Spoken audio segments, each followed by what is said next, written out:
Salut à tous les habitués du continent. Bienvenue sur votre chaîne préférée, Cameroun Info 237, l'endroit où on décortique l'actualité sans mettre de gants, surtout quand l'actualité elle-même porte des gants de velours. Aujourd'hui, on s'attaque à un monument, une institution, un homme qui a survécu à plus de remaniements que ton vieux téléphone n'a survécu à de chutes, Issa Chiroma Bakary.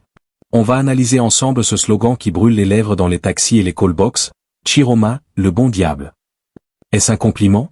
Une insulte déguisée? Ou simplement le constat d'un peuple qui a décidé de rire pour ne pas pleurer?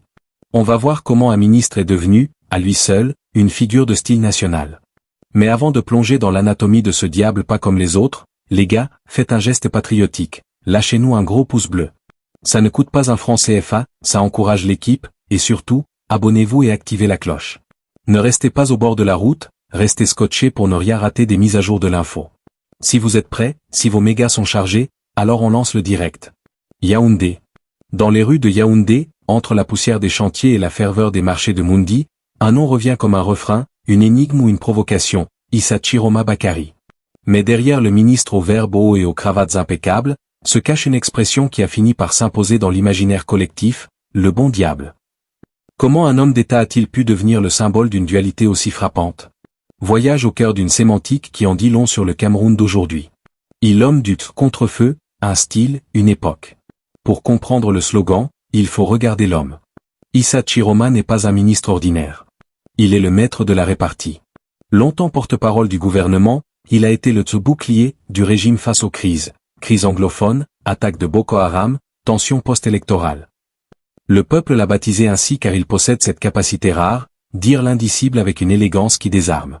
Astérisque l'exemple concret, quand la tension monte sur les réseaux sociaux, Chiroma apparaît à la télévision.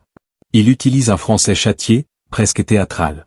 Pour le citoyen lambda qui a du mal à finir le mois, voir ce ministre défendre l'indéfendable avec autant de passion crée un mélange de frustration et d'admiration forcée. C'est là que naît le diable, mais un diable qu'on ne peut s'empêcher d'écouter. Pourquoi le bon diable? La psychologie de la résilience. Le Camerounais est un expert de l'ironie. Appeler quelqu'un le bon diable, c'est reconnaître son talent tout en dénonçant sa ruse. Le côté diable, c'est l'image du politicien insaisissable, celui qui survit à tous les remaniements depuis des décennies. C'est l'homme qui sait naviguer dans les eaux troubles de la politique de Yaoundé. Le côté bon, c'est la reconnaissance d'un certain charisme. Contrairement à d'autres ministres austères et inaccessibles, Chiroma est présent. Il parle, il explique, même si on n'est pas d'accord, il occupe l'espace. Dans un quartier comme Briqueterie ou Nkoleton, on respecte celui qui sait tenir tête et qui a du répondant. Il nous fatigue avec ses longs mots, mais au moins, lui, il descend dans l'arène. C'est notre diable à nous, on le connaît, confie un vendeur de journaux devant l'hôtel de ville. Un slogan de révolte ou de résignation? C'est ici que le reportage prend une tournure plus profonde. Le slogan « Le bon diable » est devenu, par extension, une métaphore de la vie actuelle au Cameroun. L'économie du débrouillardisme, comme le bon diable, qui s'en sort toujours, le Camerounais moyen doit jongler avec l'inflation. Au marché de Sandaga à Douala, le prix du litre d'huile ou du sac de riz grimpe, mais le citoyen trouve toujours une astuce, le bon côté du diable, pour nourrir sa famille. La révolte sourde, utiliser ce slogan, c'est aussi une manière de dire « Nous savons que vous jouez un jeu, nous ne sommes pas dupes ». C'est une révolte par l'humour. Au lieu de descendre dans la rue, on crée des mèmes, on détourne les discours. Le « bon diable » devient alors une figure de style pour désigner tout un système qui semble immuable. L'héritage, que reste-t-il de la parole politique? Aujourd'hui, le slogan dépasse l'homme. Il interroge la jeunesse. Peut-on être un bon diable et changer les choses?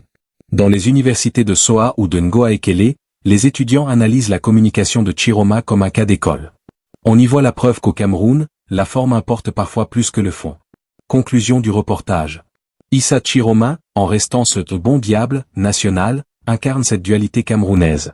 Un mélange de traditions politiques rigides et d'une modernité communicative débordante. Plus qu'un simple surnom, c'est le miroir d'une société qui, faute